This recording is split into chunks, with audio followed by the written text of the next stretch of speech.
Hi, welcome to എൻട്രിയ.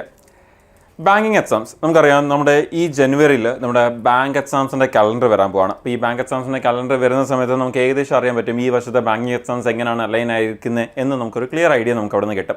അപ്പോൾ നിങ്ങൾക്കറിയാം banking exams എന്ന് പറയുമ്പോൾ സാധാരണ എല്ലാവരും പറയുന്ന കുറച്ച് എക്സാംസ് ഉണ്ട്. നമ്മുടെ SBI, അതുപോലെ IBPS, RRB, ഇതിൻ്റെയൊക്കെ ക്ലർക്ക്, PO ഇങ്ങനെയുള്ള എക്സാംസ് ഒക്കെ ഉണ്ട്. പക്ഷേ ഇത് കൂടാതെ നിങ്ങൾക്കറിയാം ഇതിൻ്റെ ഇടയ്ക്ക് അല്ലാത്ത ഒരുപാട് എക്സാംസ് ഉണ്ട്. ലൈക്ക് നമ്മുടെ ഇൻഷുറൻസിൻ്റെ എക്സാംസ് ഉണ്ട്. നിങ്ങൾക്കറിയാം OICL, NICL എന്നൊക്കെ പറഞ്ഞ് ഒരുപാട് ഇൻഷുറൻസ് കമ്പനീസിൻ്റെ എക്സാംസ് വിളിക്കാറുണ്ട്. നമ്മുടെ ഈവൻ തന്നെ റെഗുലേറ്ററി ബോഡീസിൻ്റെ എക്സാംസ് വിളിക്കാറുണ്ട്. നമ്മുടെ സെബി പോലത്തത്, അതുപോലെ തന്നെ നമുക്ക് നബാർഡും പിന്നെ പ്രൈവറ്റ് ബാങ്കുകൾ വിളിക്കുന്നതും അങ്ങനെയൊക്കെയുള്ള ബാങ്കിങ് എക്സാംസ് എന്ന് പറയുമ്പോൾ ഒരു വർഷം നമുക്ക് 20 കൂടുതൽ എക്സാംസ് ആണ് ബാങ്കിങ് സെക്ടറിലേക്ക് വരുന്ന സമയത്ത് നമുക്കവിടെ വരുന്നത്. അതും പല രീതിയിലുള്ള എക്സാംസ്, പല ഫിനാൻസുമായിട്ട് റിലേറ്റ് ചെയ്യുന്ന തന്നെ പല സെക്ടേഴ്സിൽ, ഇൻഷുറൻസ്, റെഗുലേറ്ററി ബോഡി, ബാങ്കിങ്, ഇങ്ങനെ പല സെക്ടേഴ്സിൽ നിന്നുള്ള നോട്ടിഫിക്കേഷൻസും എക്സാംസിന് വേണ്ടിയാണ് നമുക്ക് വിളിക്കുന്നത്.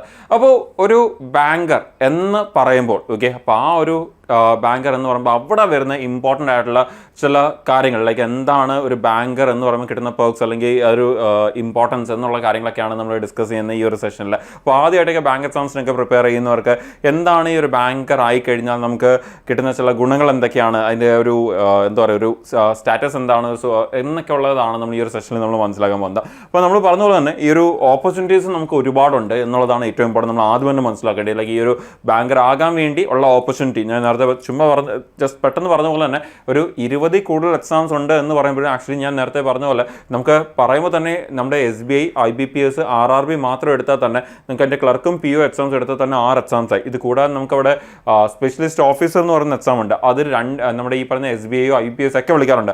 അത് രണ്ടെണ്ണം കൂടി ചേരുമ്പോൾ തന്നെ നമുക്ക് 8 എക്സാംസ് ആയി. അതുപോലെ നമ്മുടെ റിസർവ് ബാങ്ക് ഓഫ് ഇന്ത്യ വിളിക്കാറുണ്ട്, ഗ്രേഡ് Bയും അസിസ്റ്റന്റും. അത് രണ്ടും കൂടി ചേരുമ്പോൾ തന്നെ 10 എക്സാംസ് ആയി. അപ്പോൾ ഇത് പറഞ്ഞപ്പോൾ തന്നെ നമുക്ക് അവിടെ 10 എക്സാംസ് ആയി. ഇത് കൂടാതെ തന്നെ നമ്മുടെ ഇൻഷുറൻസ് കമ്പനീസ് വിളിക്കാറുണ്ട്. OICL, NICL, LIC ഒക്കെ തന്നെ ഇതേപോലെ വിളിക്കാറുണ്ട്. Administrative officer, development officer, assistant, ഈ പോസ്റ്റുകൾക്കൊക്കെയാണ് വിളിക്കുന്നത്. അപ്പോൾ ഏകദേശം 4 ഇൻഷുറൻസ് കമ്പനീസ് ആണ് വളരെ ഫ്രീക്വന്റ് ആയിട്ട് വിളിക്കുന്നത്. നമ്മൾ അതിനെക്കുറിച്ചൊക്കെ ഡീറ്റെയിൽ ആയിട്ട് വീഡിയോ ചെയ്തിട്ടുണ്ട്. നിങ്ങൾക്ക് അതിനെക്കുറിച്ച് കൂടുതൽ അറിയാൻ വേണ്ടി നിങ്ങൾ ചാനലിൽ നോക്കാം.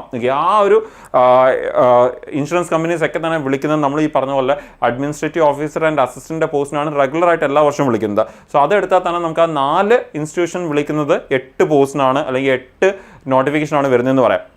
അപ്പം തന്നെ നമ്മൾ നേരത്തെ പറഞ്ഞ 10, 8 കൂടി ചേരുമ്പോൾ തന്നെ എത്രയായി? 18 നോട്ടിഫിക്കേഷൻസ് ആയി.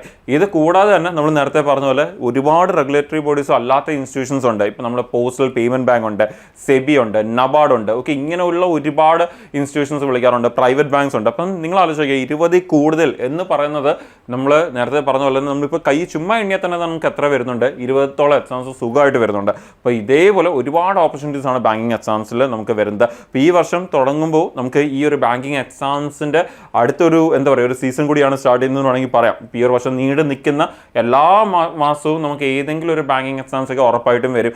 ഫ്യൂ ഡേയ്സ് ബാക്ക് നമ്മുടെ ഇൻഷുറൻസിൻ്റെ എക്സാം നടന്നതേ ഉള്ളൂ. അപ്പോൾ ഇങ്ങനെ എല്ലാ മാസവും ഇനി അങ്ങോട്ട് വരുന്ന സമയത്ത് നമുക്ക് എക്സാംസ് വരും. അതിലും എക്സാംസ് വളരെ ഫ്രീക്വൻ്റ് ആവാൻ പോകുന്നത് നമ്മുടെ ഏപ്രിൽ കഴിയുമ്പോൾ ആയിരിക്കും. അത് ഈ വർഷം നമുക്ക് ആദ്യം വരുന്ന നോട്ടിഫിക്കേഷൻ മിക്കവാറും നമുക്ക് SBIയുടെ നോട്ടിഫിക്കേഷൻ ആയിരിക്കും വരാൻ പോകുന്നത്. നമ്മൾ കഴിഞ്ഞ വർഷം അവസാനം വന്നൊരു സർക്കിൾ അനുസരിച്ചാണെങ്കിൽ SBIയുടെ നോട്ടിഫിക്കേഷൻസ് ആയിരിക്കും ആദ്യമേ വരാൻ പോകുന്നത്. അതിനുശേഷം IBPS, അതിനുശേഷം വർഷാവസാനം ആകുമ്പോഴായിരിക്കും RRBയുടെ നോട്ടിഫിക്കേഷൻ വരാൻ പോകുന്നത്. അപ്പോൾ ഇങ്ങനെ ഓപ്പർച്യൂണിറ്റീസ് ഒരുപാടുണ്ട്. ആൻഡ് എന്താണ് ഒരു ബാങ്കർ എന്ന് പറയുമ്പോഴത്തേക്കും അവിടെ കിട്ടുന്ന പെർക്സ് എന്നുള്ളതാണ് നമ്മൾ മനസ്സിലാക്കാൻ പോകുന്നത് ഈ ഒരു സെഷൻ്റെ അകത്ത്. സോ വൺസ് അഗൈൻ എല്ലാവരെയും വെൽക്കം ചെയ്യുന്നു ഈ ഒരു സെഷനിലേക്ക്. അപ്പോൾ ഒരു ബാങ്കർ ആകുക എന്ന് പറയുമ്പോൾ വൈ ചൂസ് ബാങ്കിങ് എന്നുള്ളതാണ് ഏറ്റവും ഇമ്പോർട്ടൻറ്റ്. ഒന്ന്, എൻലെസ് വെറൈറ്റി ഓഫ് ജോബ്സ് ആണ് അവിടെ വരുന്നത്, എൻലെസ് ഓപ്പർച്യൂണിറ്റീസ് വരുന്നത്. ഇപ്പോൾ ഞാൻ നേരത്തെ പറഞ്ഞ ഒരുപാട് ഓപ്പർച്യൂണിറ്റീസ് ഉണ്ട് എന്ന് ആ ഒരു പറഞ്ഞ കേസ് നമുക്കവിടെ ഉണ്ട്. ഒരുപാട് ഓപ്പർച്യൂണിറ്റീസ് ആണ് നമുക്കവിടെ വരുന്നത്. ഇപ്പോൾ ഞാൻ ഓൾറെഡി അതിനെക്കുറിച്ചാണ് ഇപ്പോൾ റീസെന്റ് ഞാൻ ഷെയർ ചെയ്തത്.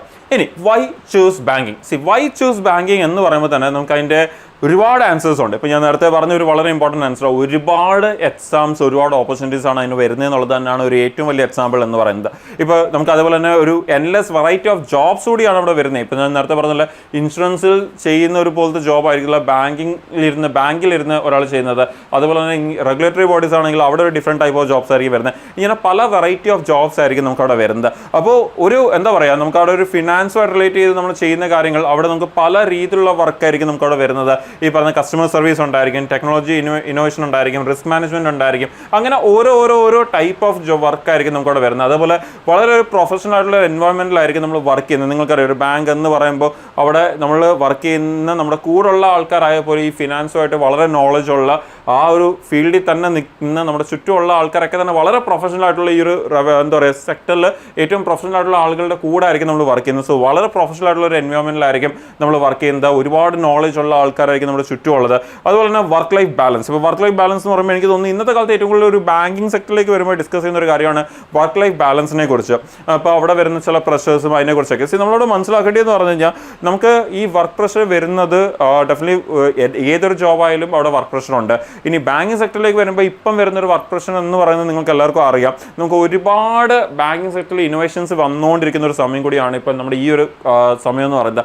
അപ്പോൾ ഇവിടെ നമുക്ക് ആ ഒരു വരുന്ന ചേഞ്ചസ് അല്ലെങ്കിൽ അതൊക്കെ അഡാപ്റ്റ് ആകുമ്പോൾ അതിനനുസരിച്ചുള്ള വർക്കും നമുക്ക് ഡെഫിനറ്റ്ലി അവിടെ ബാങ്കിൽ വരുന്നുണ്ട്. ഇനി ആ ഒരു വർക്കിലേക്ക് വരുമ്പോഴും അഗെയിൻ ചില വലിയ ബ്രാഞ്ചസിലൊക്കെ ആണെങ്കിൽ നിങ്ങൾക്കറിയാം അവിടെ കുറച്ച് അധികം ഡ്യൂട്ടീസ് വരാറുണ്ട്. പക്ഷേ ചെറിയ ബ്രാഞ്ചസ് ഒക്കെ ഉണ്ട്, അവിടെ അവർ ആ ഒരു എന്താ പറയുക പ്രോപ്പർ ഷെഡ്യൂളിൽ തന്നെയാണ് വർക്ക് പോകുന്നത്, പ്രോപ്പർ വർക്കിംഗ് ഹവേഴ്സിൽ തന്നെയാണ് വർക്ക് പോകുന്നത് എന്നുള്ളത് കൂടിയാണ് നമ്മൾ മനസ്സിലാക്കേണ്ടത്. അഗെയിൻ ഇവിടെയും നമുക്ക് ക്ലർക്ക് POയിലേക്ക് വരുമ്പം ക്ലർക്ക് എന്ന് പറയുമ്പോൾ അവിടെ വരുന്നൊരു വർക്ക് എന്ന് പറയുന്നത് ഒരു വർക്ക് ലൈഫ് ബാലൻസ് എന്ന് പറയുന്നത് അത്യാവശ്യം പ്രോപ്പറായിട്ട് തന്നെയാണ് പോകുന്നത്. അവർക്ക് ആ ഒരു സമയം അനുസരിച്ച് തന്നെ അവർക്ക് എന്ത് ചെയ്യാൻ പറ്റും, ആ ഒരു വർക്ക് ചെയ്ത് അവർക്ക് പോകാൻ പറ്റും. വലിയ ബ്രാഞ്ചസ് വരുമ്പോൾ മാത്രമാണ് അവിടെ കുറച്ചുകൂടിയൊക്കെ ഡ്യൂട്ടീസ് വരുന്നത്. പക്ഷേ അതർവൈസ് അവർക്ക് ആ ഒരു ടൈം അതുപോലെ തന്നെ മെയിൻറ്റെയിൻ ചെയ്ത് തന്നെ കൊണ്ടുപറ്റും. പ്രൊഫഷണൽ ഓഫീസേഴ്സ് അല്ലെങ്കിൽ ഓഫീസേഴ്സ് ആണ് കുറച്ചുകൂടിയൊക്കെ ബാങ്കിൽ ലേറ്റ് അവേഴ്സിലും വർക്ക് ചെയ്യേണ്ടി വരുന്നത്. അത് ഈ പറഞ്ഞ എല്ലാ ദിവസവും ആ ലേറ്റ് അവേഴ്സിൽ വർക്ക് ചെയ്യുക എന്നുള്ളതല്ല അവിടെ വരുന്നത്. നമ്മൾ നേരത്തെ പറഞ്ഞ എല്ലാ ബ്രാഞ്ചിലും അങ്ങനെ ആണ് എന്നുള്ളത് ഒരിക്കലും വിചാരിക്കില്ല. അത് വളരെ കുറച്ച് ബ്രാഞ്ചുകളിൽ ലൈക്ക് നമ്മൾ സാധാരണ പറയുന്ന ഒരു ഇതുണ്ട് അർബൻ ബാങ്കിങ് എന്ന് പറയുന്നത്. ആ ഒരു സെക്ടറിലേക്ക് വരുമ്പോൾ അർബൻ ബാങ്കിങ് സെക്ടറിലേക്ക് വരുമ്പോഴാണ് അത്രയും കൂടുതൽ വർക്ക് ചെയ്യേണ്ടി വരുന്നത്. നമ്മൾ കൂടുതൽ ആലോചിച്ച് നോക്കിയാൽ മതി. നമ്മൾ ഈ കൂടുതൽ വർക്ക് ലോഡ് ഉണ്ട് അല്ലെങ്കിൽ കൂടുതൽ നേരം ഒരുപാട് ലേറ്റ് അവേഴ്സ് ബാങ്കിൽ നിന്ന് പോകുന്ന കേസൊക്കെ കേൾക്കുമ്പോൾ അത് കൂടുതൽ എവിടെ നമ്മൾ കേൾക്കുന്നത് എന്ന് നമ്മളൊന്ന് ആലോചിച്ച് നോക്കിയാൽ മതി. അപ്പോൾ അത്യാവശ്യം ഒരു വർക്ക് ലൈഫ് ബാലൻസ് ഉള്ള സെക്ടർ തന്നെയാണ്. പിന്നെ എല്ലാ സെക്ടറിലും നമ്മൾ ഈ നേരത്തെ പറഞ്ഞ പോലെ ഇപ്പോൾ ഇൻഷുറൻസ് സെക്ടറിലായാലും നമ്മൾ ഡെയിലി രാത്രി വരെ ഇരുന്ന് വർക്ക് ചെയ്യുക എന്നുള്ളൊരു ആംഗിളല്ല വരുന്നത്. അവിടെ ഈ പറഞ്ഞ പ്രോപ്പർ വർക്കിംഗ് അവേഴ്സ് ഉണ്ട്, ഷെഡ്യൂൾ വർക്കിംഗ് അവേഴ്സ് ഉണ്ട്. അതുപോലെ റെഗുലേറ്ററി ബോഡീസ് ആണെങ്കിലും പ്രോപ്പർ വർക്കിംഗ് അവേഴ്സ് ഉണ്ട്. ഈ അർബൻ ബാങ്കിങ് സെക്ടറിലേക്ക് വരുമ്പോൾ മാത്രമാണ് അവിടെ കുറച്ചെങ്കിലും ഒരു എന്താ പറയുക ഒരു വർക്ക് ലൈഫ് ബാലൻസിൽ ചെറിയൊരു എഫക്റ്റ് വരുന്നത്. അതും ഓഫീസേഴ്സിനാണ് അത് കൂടുതലും വരുന്നത് എന്നുള്ളത് നമുക്കറിയാം. ഇനി അഗെയിൻ നമുക്ക് ഈ പറയുന്ന അഗെയിൻ ബാങ്കിങ്ങിലേക്ക് വരുമ്പോഴത്തേനും നമുക്ക് ലൈക്ക് ഒരു ബാങ്കർ എന്ന് പറയുമ്പം ഒരു ബാങ്കർ ചെയ്യുന്ന ഒരുപാട് കാര്യങ്ങളുണ്ട്. ലൈക്ക് ഇപ്പം എന്താ പറയുക, ഒന്ന് you enable dream every day. ഇപ്പം നിങ്ങൾക്കറിയാം ഒരു ബാങ്കറാണ് ഇപ്പോൾ എന്താ പറയുക ഒരുപാട് ഒരു ഫാമിലീസിനെ എന്താ പറയുക അവിടെ ഫിനാൻസിൻ്റെ കാര്യങ്ങളിൽ പലപ്പോഴും സപ്പോർട്ട് ചെയ്യുന്നത്. അവിടെ ഫസ്റ്റ് ഹോം ലോൺ ആയാലും ശരി, അവിടെ ഫസ്റ്റ് വെഹിക്കിൾ ലോൺ ആയാലും ശരി, ഇങ്ങനെയുള്ള കാര്യങ്ങളൊക്കെ ഇവർ വരുന്നത് ആദ്യം ബാങ്കിലേക്കാണ് വരുന്നത്. അവരുടെ ഒരു ഡ്രീം അച്ചീവ് ചെയ്യാൻ കൂടിയാണ് നിങ്ങൾ ശ്രമിക്കുന്നത്. സോ അങ്ങനെയുള്ള ഒരുപാട് കാര്യങ്ങൾ അവിടെ വരുന്നുണ്ട്. ഒരുപാട് എൻ്റർപ്രനേഴ്സിന് നിങ്ങൾ ഈ പറഞ്ഞ പോലെ അവരുടെ ബിസിനസ് ഒക്കെ സ്റ്റാർട്ട് ചെയ്യാൻ വേണ്ടിയൊക്കെ തന്നെ ഉള്ള ലോൺ കൊടുക്കുന്നതും അവർക്ക് അതിനുള്ള സപ്പോർട്ട് കൊടുക്കുന്നതും ഇങ്ങനെ ഒരുപാട് കാര്യങ്ങൾ ലൈക്ക് ഒരു കമ്മ്യൂണിറ്റി ഗ്രോ ചെയ്യാൻ വേണ്ടി കൂടിയാണ് നിങ്ങൾ അവിടെ ഹെൽപ്പ് ചെയ്യുന്നത് എന്നൊരു ഫാക്ടർ കൂടി നമുക്കവിടെ ആസ് എ ബാങ്കർ നമുക്കവിടെ വരുന്നുണ്ട്. അതുപോലെ ട്രസ്റ്റഡ് ഫിനാൻഷ്യൽ പാർട്ട്ണർ. ഇപ്പം നിങ്ങൾക്കറിയാം നമ്മൾ പല കാര്യങ്ങളും നമ്മുടെ ഇപ്പം ഒരു കാര്യം നമ്മുടെ പേഴ്സണൽ ബാങ്കിങ് ഡീറ്റെയിൽസ് പോലും നമ്മൾ ആരെങ്കിലും ഒരാളുടെ ചുമ്മാ ഫോണിൽ കൂടെ ഷെയർ ചെയ്യല്ല. പക്ഷെ നമ്മളത് കൂടുതലും ഷെയർ ചെയ്യുന്നത് ഇഷ്യൂസ് വരുമ്പോൾ നമ്മൾ ഷെയർ ചെയ്യുന്ന ആരുമായിട്ടാണ്. ബാങ്കിൽ ചെന്നിട്ട് അവിടെ ഇരിക്കുന്ന ഒരു ക്ലർക്ക്, നമ്മൾ ചിലപ്പോൾ അയാളെ കണ്ടിട്ട് പോലും ഇല്ല, ആദ്യമായിട്ടായിരിക്കും ചിലപ്പോൾ കാണുന്നത്. പക്ഷേ ആളുമായിട്ടായിരിക്കും നമ്മൾ ഈ പറഞ്ഞ ബാങ്കിൻ്റെ പല ഡീറ്റെയിൽസും നമ്മളവിടെ ഷെയർ ചെയ്യുന്നത്. അവരാണ് നമ്മുടെ ഫിനാൻസിൻ്റെ കാര്യങ്ങൾ ചെക്ക് ചെയ്തിട്ട് എന്തെങ്കിലും ഇഷ്യൂസ് ഉണ്ടോ നോക്കുന്നത്, അത് ശരിയാക്കി തരുന്നത് ഒക്കെ തന്നെ അവരാണ് ചെയ്യുന്നത്. ലൈക്ക് ഒരു ട്രസ്റ്റഡ് ഫിനാൻഷ്യൽ പാർട്ട്ണറായിട്ടൂടെയാണ് നിങ്ങൾ ആക്ട് ചെയ്യുന്നത്. ആ ഒരു ട്രസ്റ്റ് പബ്ലിക് നിങ്ങളുടെ മേളിൽ കീപ്പ് ചെയ്യുകയാണ്. സോ അത്രയും ഒരു എന്താ പറയുക ഇമ്പോർട്ടൻസ് ആണ് നിങ്ങൾക്ക് അവർ ആസ് എ എന്താ പറയുക ബാങ്കർ നിങ്ങൾക്ക് അവിടെ തരുന്നത് എന്നുള്ളത് നമ്മൾ മനസ്സിലാക്കുക. സോ ഇങ്ങനെയുള്ള കാര്യങ്ങളൂടെ അവിടെ വരുന്നുണ്ട്. സോ അവിടെ ജസ്റ്റ് ഒരു വർക്ക് ചെയ്യുക എന്നുള്ളതല്ല, ഒരു പീപ്പിളുടെ ട്രസ്റ്റ്, ഇങ്ങനെയുള്ള ഒരുപാട് ഫാക്ടേഴ്സ് കൂടി നിങ്ങൾക്ക് അവിടെ വരുന്നുണ്ട് എന്നുള്ളത് നമ്മൾ മനസ്സിലാക്കുക.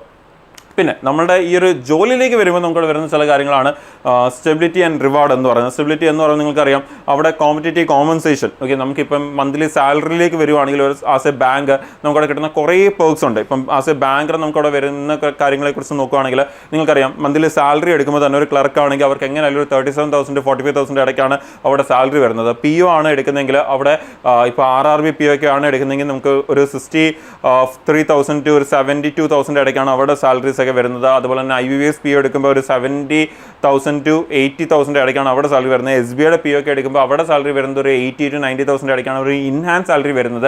ആനുവൽ എടുക്കുമ്പോൾ നമുക്ക് 12 lakh പ്ലസ് പോകുന്നുണ്ട് ബാക്കിയുള്ള അലവൻസുകളും കാര്യങ്ങളൊക്കെ എടുക്കുമ്പോൾ. ആൻഡ് ഈ പറഞ്ഞ പോലെ തന്നെ അലവൻസ് ഒരു വലിയ ഇമ്പോർട്ടൻറ്റ് ഫാക്ടറാണ്. News paper allowance, furniture allowance, ബാഗിന് വേണ്ടിയുള്ള അലവൻസ്, 6 months വരുന്ന അലവൻസുകളുണ്ട്, ക്വാർട്ടർലി വരുന്ന അലവൻസ് ഉണ്ട്, ഹാഫ് ഇയർലി വരുന്ന അലവൻസ് ഉണ്ട്, ആനുവലി വരുന്ന അലവൻസുകളുണ്ട്. ഇങ്ങനെ ഒരുപാട് അലവൻസുകളും കാര്യങ്ങളുമാണ് ആസ് എ ബാങ്കർ നിങ്ങൾക്ക് അവിടെ കിട്ടുന്നത്. സോ അവിടെ വളരെ എന്താ പറയുക നല്ലൊരു സാലറി പാക്കേജ്, ഒരുപാട് അലവൻസുകളൊക്കെയാണ് ഇവിടെ വരുന്നത്. സോ വളരെ എന്താ പറയുക കോമ്പറ്റേറ്റീവ് ആയ കോമ്പൻസേഷൻ കിട്ടുന്ന ഒരു പ്ലേസ് ആണ് ആസ് എ ബാങ്കർ എന്ന് പറയുന്നത്. പിന്നെ ജോബ് സെക്യൂരിറ്റിയെ കുറിച്ച് ഞാൻ പറയേണ്ട ആവശ്യമില്ല, നിങ്ങൾക്കറിയാം ബാങ്കിങ് ജോബ് എന്ന് പറയുമ്പോൾ അവിടെ ജോബ് സെക്യൂരിറ്റി വളരെ കൂടുതലാണ്. ഈവൻ യൂണിയൻ സപ്പോർട്ട് പോലും നമുക്കവിടെ ഉണ്ട്. അപ്പോൾ ആ ഒരു കേസ് കൂടി അവിടെ വരുന്നുണ്ട്. സോ അത്യാവശ്യം ജോബ്സ് സെൻട്രൽ ഗവൺമെന്റ് ജോബ് അല്ലെങ്കിൽ ഗവൺമെന്റ് ജോബ് എന്ന് പറയുമ്പോൾ തന്നെ സ്റ്റെബിലിറ്റിയെ കുറിച്ച് ഞാൻ പറയേണ്ട ആവശ്യമില്ല, നിങ്ങൾക്ക് എല്ലാവർക്കും അറിയാം. പിന്നെ ഡൈവേഴ്സ് കരിയർ പാത്ത്, ഞാൻ നേരത്തെ പറഞ്ഞ പോലെ തന്നെ നമുക്ക് ആസ് എ ബാങ്കർ ജോയിൻ ചെയ്യാം. അതുപോലെ തന്നെ നമ്മളിപ്പോൾ സ്പെഷ്യലിസ്റ്റ് ഓഫീസർ എന്ന് പറയുന്ന കേസുകളുണ്ട്. അവിടെ IT ലോ ഒക്കെ പഠിച്ചിട്ടുള്ളവർക്കായാൽ പോലും ബാങ്കിൽ ആ ഒരു സെക്ടറിലേക്ക് ജോയിൻ ചെയ്തുകൊണ്ട് നിങ്ങൾക്ക് അവിടെ വർക്ക് ചെയ്യാം. അപ്പോൾ അവിടെ ഒരുപാട് ഡൈവേഴ്സ് ആയിട്ടുള്ള കരിയർ പാത്ത് കൂടിയാണ് ബാങ്ക് ഓഫർ ചെയ്യുന്നത്. ജസ്റ്റ് നമ്മളൊരു ക്ലർക്കായിട്ട് തന്നെ ഇരിക്കുക എന്നുള്ളതല്ല, ഇപ്പം നമ്മൾ പഠിച്ച കരിയർ ഡിഗ്രി വെച്ചുകൊണ്ട് പോലും നമുക്ക് അപ്ലൈ ചെയ്യാൻ പറ്റുന്ന പല പോസ്റ്റുകളും ചിലപ്പോൾ ബാങ്ക്സിൽ നമുക്ക് ഓപ്പണിംഗ് വരുന്ന സമയത്ത് നമുക്ക് അതിൽ ജോയിൻ ചെയ്തുകൊണ്ട് ആ ഒരു കരിയർ പാത്ത് ചൂസ് ചെയ്യാനുള്ള ഓപ്ഷൻസ് കൂടി നമുക്ക് അവിടെ വരുന്നുണ്ട് ആസ് എ ബാങ്കറിൻ്റെ കേസ് വരുമ്പോഴത്തേനും. പിന്നെ നമ്മൾ പറഞ്ഞ പോലെ തന്നെ സ്റ്റെബിലിറ്റി ആൻഡ് റിവാർഡ്, നമ്മൾ നേരത്തെ പോലെ ജോബ് സാറ്റിസ്ഫാക്ഷനിലേക്ക് വരുമ്പം നമ്മൾ യൂഷ്വലി കണ്ടക്ട് ചെയ്യുന്ന ആ ഒരു സർവീസ് വെച്ച് പറയുമ്പം നമുക്കറിയാം ഈ 85% ജോബ് സാറ്റിസ്ഫാക്ഷൻ ഈ ഒരു കേസിൽ വരുന്നത്. അപ്പോൾ ഇത് ഡെഫിനറ്റ്ലി ജോബ് സാറ്റിസ്ഫാക്ഷൻ എന്ന് പറയുമ്പോൾ പലർക്കും പല ഫാക്ടേഴ്സാണ്. ചിലർക്ക് ആ ഒരു വർക്കായിരിക്കും, മോസ്റ്റ് ഓഫ് ദി ആൾക്കാർക്കും സാലറി ഒരു വളരെ ഇമ്പോർട്ടൻറ്റ് ഫാക്ടറാണ്. സോ അങ്ങനെയുള്ള കാര്യങ്ങളൊക്കെ വരുന്നുണ്ട്. അതുപോലെ തന്നെ ബാക്കിയുള്ള ഫാക്ടേഴ്സിലേക്ക് വരുമ്പം നമുക്ക് അവിടെ വരുന്ന ഗ്രോത്ത് പൊട്ടൻഷ്യൽ എന്ന് പറയുമ്പോൾ നമ്മുടെ ആവറേജ് സാലറി ഓൾമോസ്റ്റ് ഇൻക്രീസ് ആവുന്നത് 40% ഇൻക്രീസ് ആവുന്നത് ഇന്ന ഗ്യാപ്പ് ഓഫ് 5 years വെച്ച് നമ്മൾ നോക്കുകയാണെങ്കിൽ അഡ്വാൻസ് ബാങ്കേഴ്സിന്. അതുപോലെ തന്നെ നമുക്കറിയാം നമ്മുടെ ഏതൊരു സെക്ടർ എടുത്താലും അതിനെ ബാങ്കുമായിട്ട് ഉറപ്പായിട്ടും കണക്ട് ചെയ്യാൻ പറ്റും. ബിക്കോസ് അൺലെസ് ഫിനാൻഷ്യൽ സപ്പോർട്ട് ഇല്ലാതെ ഒരു സെക്ടേഴ്സും ഗ്രോ ചെയ്യാൻ പറ്റത്തില്ല. ഡെഫിനറ്റ്ലി ഏതൊരു ഇതായിട്ട് കണക്ട് ചെയ്യുകയാണെങ്കിൽ നമുക്ക് ഡെഫിനറ്റ്ലി ഫിനാൻസ് സപ്പോർട്ട് വേണം. സോ അതിനെ അൾട്ടിമേറ്റ്ലി നമ്മൾ കണക്ട് ചെയ്യുന്ന ആരുമായിട്ടായിരിക്കും, ബാങ്കുമായിട്ട് തന്നെ ആയിരിക്കും കണക്ട് ചെയ്യാൻ പോകുന്നത്. So B A banker, B A builder എന്നുള്ള ആ ഒരു എന്താ പറയുക ആ ഒരു ടാഗ് എന്നുള്ളത് നമുക്ക് വളരെ ഇമ്പോർട്ടൻ്റ്. ആസ് എ ബാങ്ക് നിങ്ങൾക്ക് കിട്ടുന്ന ഒരു ടാഗ് കൂടിയാണ്. ലൈക്ക് നമ്മൾ ജസ്റ്റ് ഒരു ജോബ് എന്നുള്ളത് വിട്ടിട്ട് ഒരുപാട് ഫ്യൂച്ചേഴ്സ് കൂടിയാണ് നമ്മൾ ബിൽഡ് ചെയ്യുന്നത്. നമ്മൾ തുടക്കത്തിൽ ഇടയ്ക്ക് വെച്ച് പറഞ്ഞ പോലെ തന്നെ അവരുടെ ഡ്രീം ഫുൾഫിൽ ചെയ്യാൻ, ആ ഒരു ഫിനാൻഷ്യലി സപ്പോർട്ട് കൊടുക്കാനായാലും ശരി, അവർക്ക് ലോൺ കൊടുക്കുന്ന കാര്യങ്ങളിലായാലും ശരി, അവരുടെ ഒരു ഡ്രീം ബിൽഡ് ചെയ്യാൻ കൂടിയാണ് നിങ്ങൾ ഹെൽപ്പ് ചെയ്യുന്നത് എന്നുള്ളൊരു ഇമ്പോർട്ടൻറ്റ് ഫാക്ടറാണ്. അതുവഴി നിങ്ങൾ എന്തുകൂടി ചെയ്തുകൊണ്ടിരിക്കുക, കമ്മ്യൂണിറ്റി ബിൽഡ് ചെയ്തുകൊണ്ടിരിക്കുക, നമ്മൾ ചുറ്റുമുള്ള കമ്മ്യൂണിറ്റി ഇമ്പ്രൂവ് ചെയ്തുകൊണ്ടിരിക്കുക, ബിൽഡ് ചെയ്തുകൊണ്ടിരിക്കുക. അതുപോലെ ഒരുപാട് പോസിറ്റീവ് ചേഞ്ച്, അത് സ്കിൽ ഡെവലപ്മെൻറ്റ് ആയാലും ശരി, അവർ വഴി വേറെ ഒരുപാട് പേരെ സപ്പോർട്ട് ചെയ്യുന്നുണ്ട്. അവർ ലൈക്ക് ഒരു എന്താ പറയുക, ഇപ്പം നമ്മൾ നേരത്തെ കമ്മ്യൂണിറ്റി ഡെവലപ്പ് ചെയ്യുക എന്ന് പറയുമ്പോൾ അവിടെ ഏതെങ്കിലും ഒരാളല്ല ഡെവലപ്പ് ആകുന്നത്, ഒരുപാട് പേര് അതിൻ്റെ ചുറ്റുമുള്ള ആൾക്കാരും ഡെവലപ്പ് ആയിക്കൊണ്ടിരിക്കുക. സോ ഒരുപാട് പേരുടെ ലൈഫിലൊരു ഡിഫറൻസ് കൊണ്ടുവരിക എന്നുള്ളതാണ് അവർ നമുക്ക് എന്താ പറയുക as a bank every single day ചെയ്യുന്നത് എന്ന് നമുക്ക് പറയാം. So empower, grow, inspire your banking career starts here where purpose meets passion. നിങ്ങളുടെ ബാങ്കിങ് കരിയർ ഈ പറഞ്ഞ കാര്യങ്ങളൊക്കെ തന്നെ മൈൻഡിൽ വെച്ചുകൊണ്ട് ഒരു മോട്ടിവേഷനായിട്ട് എടുത്തുകൊണ്ട് നിങ്ങൾക്ക് എന്ത് ചെയ്യാം, നിങ്ങളുടെ ബാങ്കിങ് കരിയർ നിങ്ങൾ സ്റ്റാർട്ട് ചെയ്യാം. അപ്പോൾ ഈ ഒരു സെഷൻ നമ്മൾ മെയിൻലി ഫോക്കസ് ചെയ്യുന്നത് യൂഷ്വലി എക്സാംസിന് വേണ്ടി പഠിക്കണം എന്നുള്ള കാര്യങ്ങളോ അങ്ങനെയുള്ള കാര്യങ്ങളല്ല. ഇപ്പോൾ എക്സാമിന് വേണ്ടി പ്രിപ്പയർ ചെയ്യാൻ പ്ലാൻ ചെയ്യുന്നവർക്ക് ഈ പറയുന്ന ഒരുപാട് കാര്യങ്ങൾ കണക്ട് ചെയ്തിട്ടുണ്ടാവുള്ളൊരു ഫ്യൂച്ചറാണ് നിങ്ങൾ വെയിറ്റ് ചെയ്യുന്നതെന്ന് വേണമെങ്കിൽ പറയാം. നിങ്ങളൊരു ബാങ്കിങ് സെക്ടറിലേക്കാണ് പോകുന്നതെങ്കിൽ അപ്പോൾ ഈ കാര്യങ്ങളൊക്കെ തന്നെ മൈൻഡ് വെച്ചുകൊണ്ട് നിങ്ങൾ പ്രിപ്പറേഷൻസ് നല്ലപോലെ സ്റ്റാർട്ട് ചെയ്യുക. നമുക്ക് ഈ മാസം നമ്മുടെ ബാങ്കിങ് എക്സാമിൻ്റെ കലണ്ടർ വരും. ആ കലണ്ടർ വരുമ്പോൾ നമ്മൾ അതിൻ്റെ ഡീറ്റെയിൽ ആയിട്ടുള്ള കാര്യങ്ങളൊക്കെ തന്നെ നമ്മളിവിടെ ഡിസ്കസ് ചെയ്യുന്നതായിരിക്കും. അത് നിങ്ങൾ ആദ്യമായിട്ട് ചാനലിലേക്ക് വരുന്നവരാണെങ്കിൽ ഉറപ്പായിട്ടും ചാനൽ ഫോളോ ചെയ്യുക. ഈ പറയുന്ന ഇമ്പോർട്ടൻറ്റ് അപ്ഡേറ്റ്സ് ഇനി വരുന്നതൊന്നും മിസ്സാവാതിരിക്കാൻ വേണ്ടി. ആൻഡ് പ്രിപ്പയർ ചെയ്യാൻ തുടങ്ങുന്നവർ ഈ കലണ്ടർ വരുന്നവരെ വെയിറ്റ് ചെയ്യാതിരിക്കുക, എത്രയും പെട്ടെന്ന് തന്നെ പ്രിപ്പയർ ചെയ്ത് തുടങ്ങുക. ബിക്കോസ് ഇനി അങ്ങോട്ട് വരുന്ന മാസങ്ങളിൽ ഉറപ്പാണ് ഓരോ മാസവും മിനിമം ഒരു 1-2 ആക്റ്റീവ് നോട്ടിഫിക്കേഷൻ നമുക്ക് ഉണ്ടായിരിക്കും. ഒരു ഏപ്രിൽ, എസ്പെഷ്യലി ഏപ്രിൽ കഴിയുമ്പോഴത്തേന്. സോ അടുത്ത് വരുന്ന 3 മാസം വളരെ ക്രൂഷ്യലാണ്. ആ ഒരു സമയം കൊണ്ട് തന്നെ നിങ്ങളുടെ സിലബസ് കവർ ചെയ്ത് നിങ്ങൾ എക്സാംസിന് വേണ്ടി പ്രിപ്പയർ ചെയ്യുക, റെഡി ആയിട്ടിരിക്കുക എന്നുള്ളതാണ് ഏറ്റവും ഇമ്പോർട്ടൻറ്റ്. അത് കഴിഞ്ഞതിന് ശേഷം നമുക്ക് ഈ ഡേറ്റ്സ് ഒക്കെ വരുമ്പോഴത്തേനും പിന്നെ മോക്ക് ടെസ്റ്റുകളൊക്കെ ചെയ്ത് നമുക്ക് അച്ചീവ് ചെയ്യാനുള്ള സ്കോറും ഒക്കെ ടാർഗറ്റൊക്കെ ചെയ്ത് അത് അച്ചീവ് ചെയ്യാനുള്ളതായിരിക്കണം. പിന്നെ നമ്മുടെ ഏപ്രിൽ തൊട്ട് അങ്ങോട്ടുള്ള മാസം എന്ന് പറയുന്നത് നോട്ടിഫിക്കേഷൻ വരുന്ന വരെ വെയിറ്റ് ചെയ്യാതിരിക്കുക. നോട്ടിഫിക്കേഷൻ വരട്ടെ എന്നാലും നമുക്ക് സ്റ്റാർട്ട് ചെയ്യാം, എന്ത് റാങ്കിൽ വെയിറ്റ് ചെയ്യാതിരിക്കുക. കലണ്ടർ വരട്ടെ എന്ന് നമുക്ക് തുടങ്ങാം എന്ന് പോലും വെയിറ്റ് ചെയ്യാതിരിക്കുക. ഇപ്പം തന്നെ തുടങ്ങുക എന്നുള്ളത് ഇമ്പോർട്ടൻ്റ് ആണ്. ഈ കാര്യങ്ങളൊക്കെ തന്നെ നിങ്ങൾ മോട്ടിവേഷൻ ആയിട്ട് എടുത്തുകൊണ്ട് നമ്മൾ നേരത്തെ പോലെ സാലറീസും കാര്യങ്ങളൊക്കെ തന്നെ മോട്ടിവേഷൻ ആയിട്ട് എടുത്തുകൊണ്ട് നിങ്ങളുടെ പ്രിപ്പറേഷൻ നിങ്ങൾ സ്റ്റാർട്ട് ചെയ്യുക. ഇനി ആദ്യമായിട്ടൊക്കെ പ്രിപ്പയർ ചെയ്യുന്നവരാണെങ്കിലും എൻട്രിയിൽ നമുക്ക് ഈ ബാങ്കിങ് എക്സാംസിന് വേണ്ടിയുള്ള ബാച്ചസും ഉണ്ട്. സോ നിങ്ങൾക്ക് അതിലും ജോയിൻ ചെയ്ത് പ്രിപ്പയർ ചെയ്യാം. ഇപ്പോൾ നിങ്ങൾ ഒരു എന്താ പറയുക നമ്മുടെ SBI ആയാലും ശരി, IBPS ആയാലും ശരി, RRB ആയാലും ശരി, എക്സാംസിനൊക്കെ വേണ്ടി ഉള്ള ബാച്ചസ് ഉണ്ട്. ഇപ്പോൾ നിങ്ങൾ SBI എക്സാംസിന് വേണ്ടിയൊക്കെയാണ് നോക്കുന്നതെങ്കിൽ നമുക്ക് SBI എക്സാംസ് ഒക്കെ ആയിരിക്കും ആദ്യമേ വരുന്നത്. സോ ഓൾറെഡി പഠിച്ചുകൊണ്ടിരിക്കുന്നവർ, പഠിക്കാൻ തുടങ്ങിയവർ നിങ്ങൾക്ക് ഈ ഒരു ബാച്ചസിൻ്റെ കൂടെ ജോയിൻ ചെയ്ത് പ്രിപ്പയർ ചെയ്യാം. അതല്ല നിങ്ങളിപ്പം ജസ്റ്റ് തുടങ്ങാൻ പോകുന്നേ ഉള്ളൂ, നിങ്ങൾ ആദ്യത്തെ എക്സാം ആയിരിക്കും നിങ്ങളുടെ ബാങ്കിങ് എക്സാം, ആദ്യത്തെ ഒരു എക്സാം എഴുതാൻ വേണ്ടിയാണ് നിങ്ങളിപ്പോൾ പ്രിപ്പയർ ചെയ്യുന്നതെങ്കിൽ നിങ്ങൾക്ക് കുറച്ചുകൂടി നോക്കാൻ എളുപ്പം നിങ്ങൾക്ക് ഈ പറയുന്ന റീജിയണൽ റൂറൽ ബാങ്ക് അതായിരിക്കും നിങ്ങൾ കുറച്ചുകൂടി എളുപ്പം. ഇപ്പോൾ റീജിയണൽ റൂറൽ ബാങ്ക് എന്ന് പറയുമ്പോൾ നിങ്ങൾക്ക് നിങ്ങൾ അപ്ലൈ ചെയ്യുന്ന അതേ സ്റ്റേറ്റിൽ തന്നെ നിങ്ങൾക്ക് ജോലി ചെയ്യാൻ പറ്റും. അതിപ്പം ക്ലർക്കായിട്ടായാലും ശരി, ഓഫീസർ ആയിട്ടായാലും ശരി, നിങ്ങൾക്ക് അതേ എന്താ പറയുക, നമുക്ക് നമ്മുടെ സ്റ്റേറ്റിൽ തന്നെ ജോലി ചെയ്യാൻ പറ്റും എന്ന് നമുക്ക് വേണമെങ്കിൽ പറയാം. അപ്പോൾ ഇതിൻ്റെ എക്സാംസ് വരാൻ പോകുന്നത് നമുക്കൊരു എന്താ പറയുക, ഒരു സെപ്റ്റംബർ ഒക്ടോബർ കഴിഞ്ഞിട്ടേ വരത്തുള്ളൂ. സോ കുറച്ചുകൂടി സമയം എടുത്ത് പ്രിപ്പയർ ചെയ്യണമെന്നുള്ളവർക്കാണെങ്കിൽ നിങ്ങൾക്ക് RRBയുടെ ബാച്ചിലേക്ക്, റീജിയണൽ റൂറൽ ബാങ്കിന് വേണ്ടിയുള്ള ബാച്ചുകളിലേക്ക് ജോയിൻ ചെയ്തുകൊണ്ട് നിങ്ങൾ പ്രിപ്പറേഷൻ സ്റ്റാർട്ട് ചെയ്യാം. അപ്പോൾ ബാച്ചസ് നമുക്ക് IBPSനും SBIക്കും RRBക്കും ഒക്കെ ഉണ്ട്. നിങ്ങൾ ഏത് എക്സാമാണ് ടാർഗറ്റ് ചെയ്യുന്നുള്ളത് പ്ലാൻ ചെയ്തിട്ടായിരിക്കും നിങ്ങളുടെ പ്രിപ്പറേഷൻസ് നിങ്ങൾ സ്റ്റാർട്ട് ചെയ്യേണ്ടത്. അപ്പോൾ ഇവിടെ ബാച്ചസിലേക്ക് വരുമ്പോഴും നിങ്ങളുടെ റെക്കോർഡ് ക്ലാസ്സസും ലൈവ് ക്ലാസ്സസ് ഒക്കെ ഉണ്ട്. ഓൺലൈൻ ക്ലാസ്സസ് ആണ് വരുന്നത്. പിന്നെ നിങ്ങൾക്ക് മെൻറ്റേഴ്സിൻ്റെ സപ്പോർട്ട്, പ്രീവിയസ് ക്വസ്റ്റ്യൻ ഡിസ്കഷൻസ്, ക്വിസുകൾ, ബുക്കുകൾ, മോക്ക് ടെസ്റ്റുകൾ, ഇങ്ങനെയുള്ള കാര്യങ്ങളൊക്കെ തന്നെ നിങ്ങൾക്ക് അവിടെ കിട്ടുന്നുണ്ട്. സോ നിങ്ങളുടെ സമയം അനുസരിച്ച് നിങ്ങൾ പ്രിപ്പയർ ചെയ്യാനും ഈ ഫ്യൂച്ചറിൽ വരായിരിക്കുന്ന എക്സാംസ് ഒക്കെ നല്ലപോലെ അറ്റൻഡ് ചെയ്യാനും ഒക്കെ നിങ്ങളത് ഒരുപാട് ഹെൽപ്പ് ചെയ്യും. അപ്പോൾ ഈ പറഞ്ഞ കാര്യങ്ങളൊക്കെ മൈൻഡ് വെച്ചുകൊണ്ട് അതിനൊക്കെ ഒരു മോട്ടിവേഷനായിട്ട് എടുത്തുകൊണ്ട് നിങ്ങളുടെ പ്രിപ്പറേഷൻസ് എത്രയും പെട്ടെന്ന് സ്റ്റാർട്ട് ചെയ്യുക. ഈ വർഷം തന്നെ നിങ്ങൾക്ക് നല്ലൊരു ബാങ്കിങ് ജോലിയിലേക്ക് എത്തിച്ചേരാൻ പറ്റട്ടെ എന്ന് ഞാൻ വിഷ് ചെയ്യുന്നു. ഒരു ബാങ്കറായി മാറട്ടെ എന്ന് ഞാൻ നിങ്ങളെല്ലാവരും വിഷ് ചെയ്യുന്നു. നമുക്ക് ഫ്യൂച്ചറിൻ്റെ ഇമ്പോർട്ടൻറ്റ് അപ്ഡേറ്റ്സ് ഒക്കെ വരുന്ന സമയത്ത് നമുക്ക് ഇവിടെ തന്നെ മീറ്റ് ചെയ്യാം. ചാനൽ ഫോളോ ചെയ്തുകൊണ്ടിരിക്കുക, ഇമ്പോർട്ടൻറ്റ് അപ്ഡേറ്റ്സ് ഒന്നും മിസ് ആവാതിരിക്കാൻ വേണ്ടി. സോ നമുക്ക് നെക്സ്റ്റ് ഇമ്പോർട്ടൻറ്റ് അപ്ഡേറ്റ്സുമായിട്ട് നമുക്ക് ഇവിടെ തന്നെ മീറ്റ് ചെയ്യാം. Thank you.